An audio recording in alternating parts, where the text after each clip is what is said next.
हाँ दोस्तों, आज की इस वीडियो में हम जानेंगे कि अगर आप पहली बार MS वर्ड पर काम कर रहे हैं तो वो फाइल आपको डिलीट नहीं होवे और उसको कैसे सेव करना है। तो उसकी मैं आपको 2 वीडियो बताने जा रहा हूँ जो आपको सही से बता देगी कि MS वर्ड कैसे ओपन करना है और उसको रीनेम करके आपको कैसे सेव करना है। तो वीडियो के अंत तक आप बने रहिए और चैनल को ज़रूर सब्सक्राइब करें। तो उदाहरण के तौर पर जैसे मुझे डेस्कटॉप पे ही कोई MS वर्ड की फाइल बनानी है, डेस्कटॉप पे बनानी हो या फिर आपको किसी ड्राइव के अंदर बनानी हो, कहीं पे भी बनानी हो। जैसे एग्जांपल के तौर पर शुरुआत में आप काम सीखते हैं तो यहाँ पर MS वर्ड की मुझे एक फ़ाइल बनानी है जिसके अंदर मुझे कुछ भी स्टेप लिखनी है, अपने मेरा नाम वगैरह डिटेल्स सारी जो डालनी है। तो उसके लिए सबसे पहले जो आसान तरीका होता है, जो आपका सबसे पहले सेव स्टेप बताएगा, यानी कि उसमें सबसे पहले आपकी फाइल जो है वो सेव होगी और उसी स्थान पर होगी जहां आप आसानी से खोल सकते हैं। तो उसके लिए आपको सबसे पहले माउस से राइट वाला क्लिक दबाना है, फिर यहाँ पर जाना न्यू के अंदर। न्यू के अंदर अगर आपका वर्ड इंस्टॉल है तो कुछ इस तरह से ऑफिस की सारी जो वर्क फाइलें हैं वो इस तरह से आ जाएगी। तो अब मुझे वर्ड के अंदर डॉक्यूमेंट बनाना है तो यहाँ पर मैं क्लिक करूँगा तो ये देखिए ऑलरेडी मेरी एक वर्ड फाइल जो है ओपन आ गई है। अब इसको मुझे यहाँ पर नाम लिखने के लिए बोल रहा है, आपको नाम लिखना है तो यहाँ पर नाम लिख लीजिए, नहीं तो आप एज इट इज़ इसको रहने दीजिए।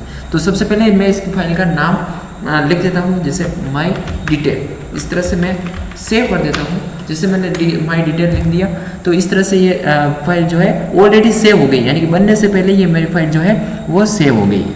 तो अब मैं इसको जैसे ओपन करता हूँ, अब मैं इसके अंदर सारी जो डिटेल है वो मैं इस तरह से कुछ भी लिख सकता हूँ। माई नेम, जैसे माई नेम इस तरह से मैंने कुछ भी लिख दिया। अब मैं इसको Ctrl+S करता रहूँगा, Ctrl+S करता रहूँगा और काम करता रहूँगा। ये फाइल उसकी जगह पर बार बार मेरी सेव होती रहेगी।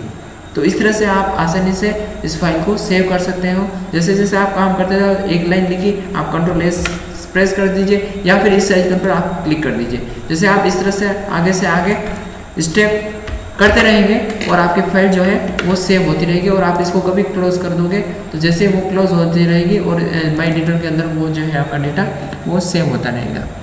नेक्स्ट अपन बात करते हैं दूसरे स्टेप की। दूसरे स्टेप में आपको यहाँ पर जैसे सर्च करके आपको फाइल के अंदर काम करना होता है। जैसे मैं यहाँ पर क्विक सर्च के अंदर जाता हूँ, यहाँ पर मैं वर्ड की फाइल ओपन कर देता हूँ और ये जो फाइल हुई है वो ओपन हुई है, वो मेरी टेम्परेरी ओपन हुई है। यानी कि ये मैं ब्लैंक डॉक्यूमेंट के अंदर जाता हूँ, यानी कि ये फाइल जो है मेरी सेव नहीं है। और इसके अंदर जैसे मुझे डिटेल डालनी है, माई नेम इस तरह से मैंने लिख दिया है या जितनी भी डिटेल लिख दी है। अब आपका इस तरह से आप लिख रहे हैं लेकिन ये आपकी डिटेल जो है सेव नहीं हो रही। अब इसको सेव करने के लिए आपको यहाँ पर क्लिक करना पड़ेगा और या फिर Ctrl+S प्रेस करना पड़ेगा। जैसे मैं यहाँ पर क्लिक कर देता हूँ तो अब मुझे यह लोकेशन पूछेगा, यानी कि ये फाइल जो है मेरी सेव नहीं है। तो इसको मुझे लोकेशन अब डालने के लिए बोलेगा। तो यहाँ पर मुझे कहाँ पर सेव करनी है, जैसे मैं डॉक्यूमेंट के अंदर सेव करनी है या डाउनलोड के अंदर सेव करनी है। जैसे एग्जांपल के तौर पर मुझे डाउनलोड के अंदर सेव करनी है तो ये मैंने डाउनलोड कर दिया।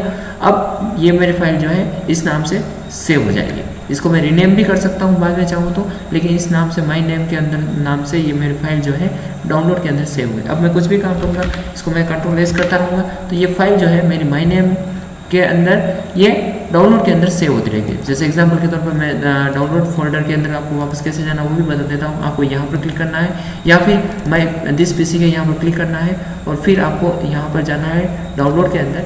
तो डाउनलोड के अंदर जाते ही ये देखिए ये मेरी फाइल है जो इस नाम से ये सेव हो गई है और यहाँ पे जितना भी मैंने काम किया है वो सारा आ गया। तो ये मैंने 2 विधियाँ बताई मैंने आपको कि किस तरह से आपको सेव करना चाहिए डॉक्यूमेंट को।